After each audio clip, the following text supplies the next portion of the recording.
Hi Mark, Hello, Joanna. how are you doing? I'm really delighted to be here with you today. And a very warm welcome to everyone that decided to watch this video today. Today's topic is Balance inputs and outputs in the amplifiers and not only. well, do you have any questions? I have the whole list of questions for you. So let's start. In many higher-end amplifiers, and not only amplifiers, we can see more often than the manufacturers install the balanced inputs and outputs.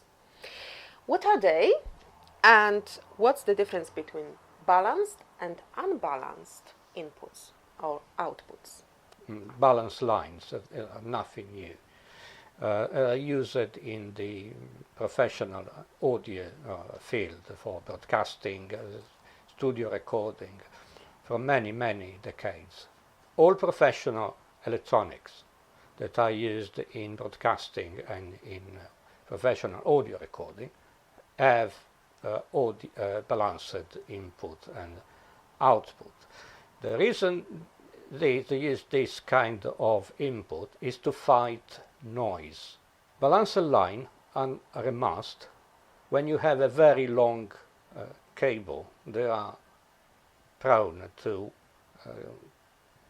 catch any noise, and is very effective to fighting noises. So the reason for balance cable is to fight noises and disturbances, but can a cable do that? Well, I must say that isn't the cable that cancels the noise. It's how the cable is made, and then the signal is treated by the electronics at the end of the cable that cancel the noise. But first of all, to understand how this happens, we must understand how phase and counter phases can be used in cancelling noise. We treated this subject in our previous video about noise cancelling headphones.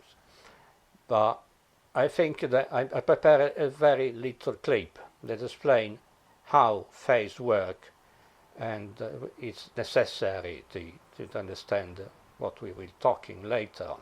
So play the clip, please. How mixing to different phases works.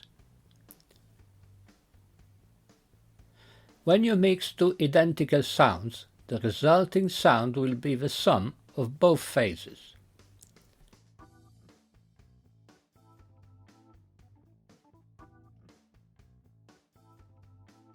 When the phase is the same, the resulting sound will be identical with an amplitude, loudness, that is the sum of the amplitude of the two original sounds.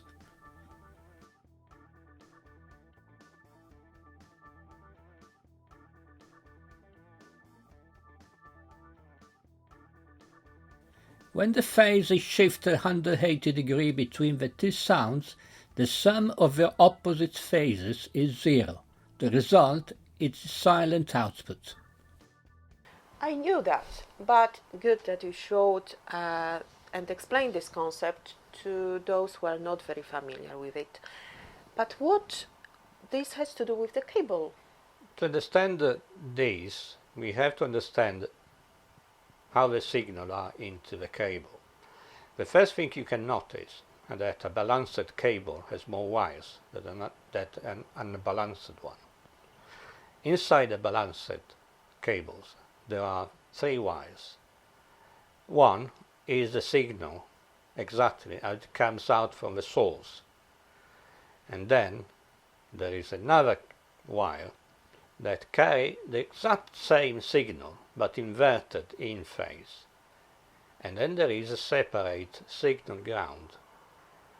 The signal ground is separate the shield, which is connected to the chassis ground, to avoid hum or ground loop noises, due to the fact that generally these cables are very long, while in an unbalanced line you have only 2 wires. One is the wire carrying the signal, and then you have the ground connected together with the shield and the chassis ground.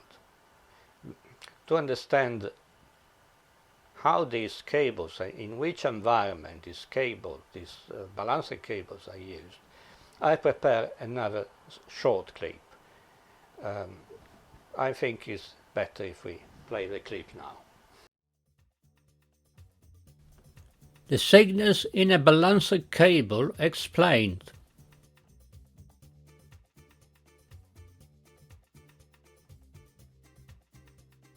All audio balancer sources, regardless of the connector used, use 3 wires to send the sound.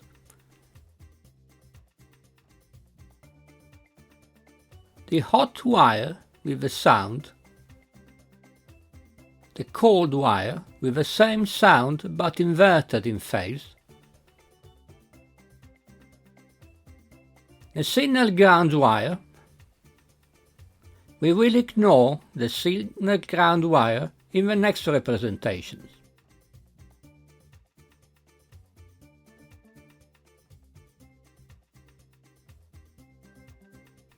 Balancer lines are mainly used to eliminate the noises that creep into the cables in broadcasting live concerts and recording studios.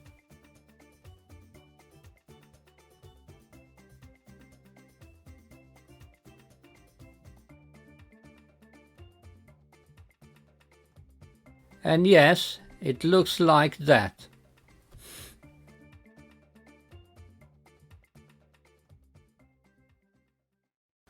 Hot and cold wires are very, very funny. And it's amazing the amount of cables and the length they form those spaghetti-like bundles. Yes, the hot-cold is just a technical jargon. Yes, indeed. You can imagine, in a stage, you have these microphones, and you have these cables that carry a few millivolts worth of music for 200 yards. And they run all together with other cables, and some of these cables are even 50 kilowatts lightning cables. So you need a robust system to fight the noises that this signal cable can catch during this travel. That sounds amazing, but how does it work in practice and how can it fight the noise? Is that the kind of cables don't pick up noises? Well, not at all. These cables pick up a lot of noises, regardless how well they are made. It's the system at the end of the cable that kills the noise. And how? Is there any microprocessor and digital comparators like in the noise cancelling headphones we discussed a week ago? But wait, you said that this system exists from the very beginning of broadcasting and from many decades. Yes, no microprocessor here, nothing, no digital technology. It existed from 50, 60 years. Everything is very effective, is real time, and completely analog. To explain this, I prepared another infographic. I should play the clip now. How a balancer line eliminates noise. Hot wire signal.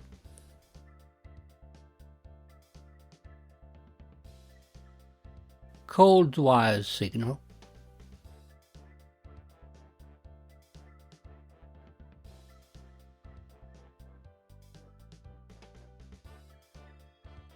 The noise affects both wires and signals in the same way because the two wires run together in the same cable.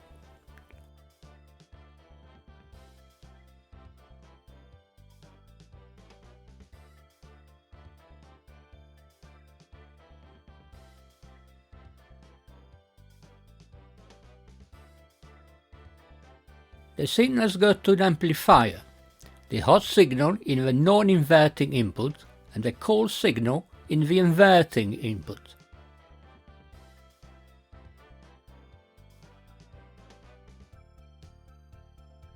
The cold signal is inverted in phase and added to the hot signal.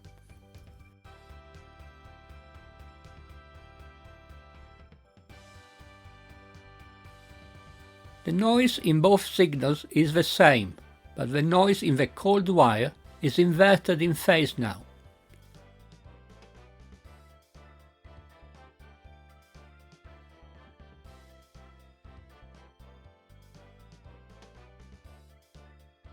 The noise is cancelled for effect of a phase cancellation.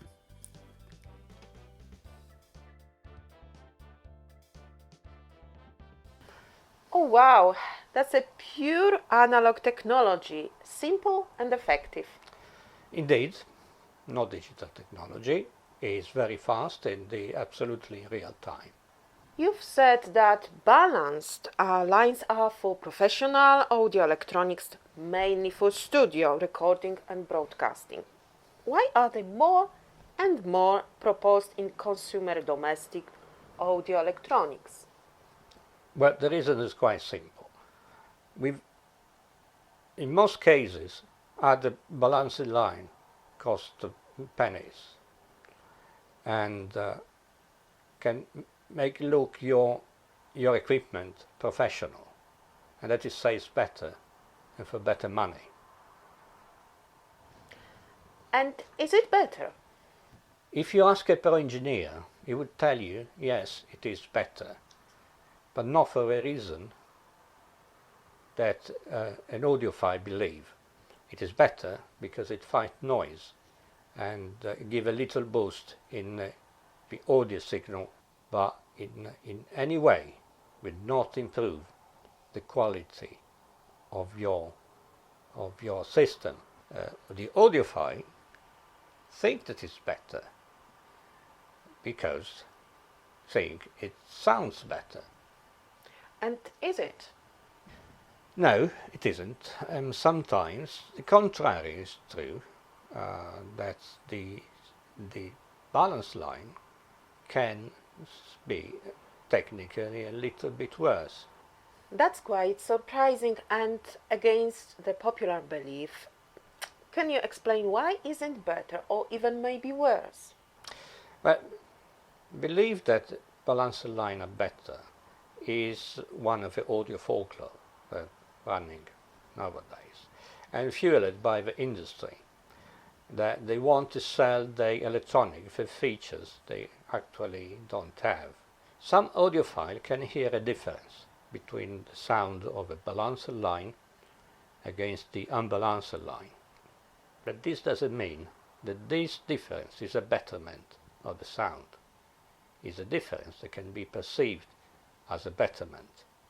Sometimes can be perceived as better as a placebo. If you really believe that your balanced line is a better line, you will hear that it sounds better when it doesn't. Okay, but why should it be worse? Worse under a pure technical point of view. But it doesn't mean that for the audiophile it feels that it's worse. For sure, a balanced line potentially can have more distortion than an unbalanced line. And for this, for different reasons. First, we have to identify the topology of electronics in audio today. We have three topologies. We have tubes, we have discrete solid state, that means they are not tubes, they are not integrated circuits either. And then we have integrated circuits. And we have to keep this in mind. Now, because we are considering only the input stage. If we take into consideration the tubes, the only effective way to balance an input is to use a transformer. Now, a high quality transformer is very, very expensive.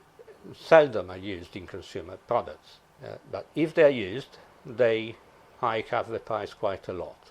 But they are still not perfect. They introduce some distortion.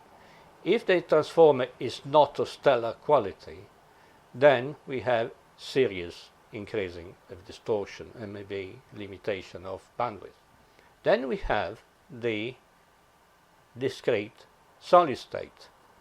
In this case, to switch the phase of the input and mix it with the hot wire, we have to build a special devices with discrete components and sometimes few electrolytic coupling capacitors in the middle that don't improve the quality at all. And then we have the third topology, which are integrated circuits that nowadays we translate in operational amplifiers, commonly named op-amp. This is the best option because the op-amp is a device that is naturally designed to be inverting. It has one input, non-inverting, and the second input that is inverting input. This can, without distortion, because it's exactly the same device used by the unbalanced line, balance your line and kill your noise. But we cannot say that it makes any betterment of your noise, of your signal. Last of all, we have the cheeky monkeys.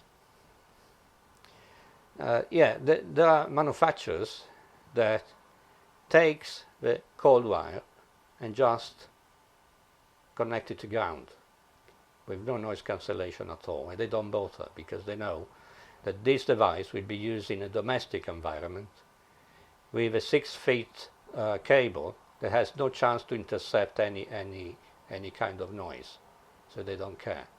Well, the electronics with balanced lines are more expensive, right?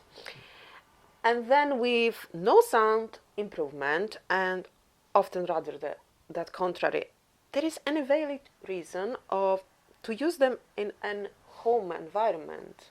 Well, unless you don't have to connect two devices with a 20-yard cable, the answer is no. But anyway, they are becoming more and more popular. Well, yes. Taking into consideration, apart from tube amplifiers, and balancer line cost pennies, while the same device you can sell for hundreds more. And the industry is very interested to earn a pretty penny out of this, and for this reason is educating the general public, telling them that the balancer line are the way to go, they are better quality. Absolutely, you can't beat the marketing guy. Thank you, Mark, for your answers. Thank you for watching us. If you have any more questions about balanced or unbalanced lines, please write your questions in the comments, and Mark will try to explain and to answer them. Well, not only question if you have some opinion. Yes, I will rather very much interested to know what you think about. In the meantime, you can subscribe to the channel. If you like the video, please press the like button. And take care, stay safe, and enjoy the music. Thank you for today. Take care and see you next time.